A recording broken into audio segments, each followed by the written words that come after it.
കോട്ടയം ഏറ്റുമാനൂരിൽ അമ്മയും മകളും ആത്മഹത്യ ചെയ്ത കേസിൽ പ്രതി നോബി ലൂക്കോസിന് ജാമ്യം. കോട്ടയം ജില്ലാ സെഷൻസ് കോടതിയാണ് നോബി ലൂക്കോസിന് ഉപാധികളോടെ ജാമ്യം അനുവദിച്ചത്.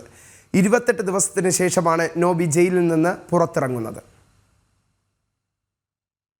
പ്രതിക്ക് ജാമ്യം നൽകിയാൽ തെളിവുകൾ നശിപ്പിക്കാനും സാക്ഷികളെ സ്വാധീനിക്കാനും സാധ്യതയുണ്ട്. ജാമ്യം നൽകുന്നത് സമൂഹത്തിന് തെറ്റായ സന്ദേശം നൽകും. ഇതെല്ലാമായിരുന്നു ജാമ്യം നൽകരുതെന്ന് ആവശ്യപ്പെട്ട പ്രോസിക്യൂഷന്റെ വാദം. നോബി ലൂക്കോസ് ഭാര്യയായ ഷൈനിയെ പിന്തുടർന്ന് മാനസികമായി പീഡിപ്പിച്ചതാണ് ആത്മഹത്യ കാരണമായതെന്നാണ് പോലീസ് റിപ്പോർട്ട്.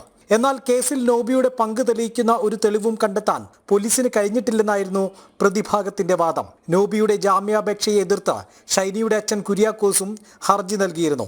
എന്നാൽ വിശദമായ വാദത്തിന് ശേഷം നോബിക്ക് കോട്ടയം ജില്ലാ സെഷൻസ് കോടതി ജാമ്യം അനുവദിക്കുകയായിരുന്നു. പ്രതിക്കെതിരെ ആത്മഹത്യാ പ്രേരണ കുറ്റമാണ് പോലീസ് ചുമത്തിയിരിക്കുന്നത്. നിരന്തരമായ മാനസിക പീഡനത്തെ തുടർന്ന് 9 മാസമായി ഭർത്താവിൽ നിന്നും അകന്ന് സ്വന്തം വീട്ടിലാണ് ഷൈനിയും മക്കളും താമസിച്ചിരുന്നത്.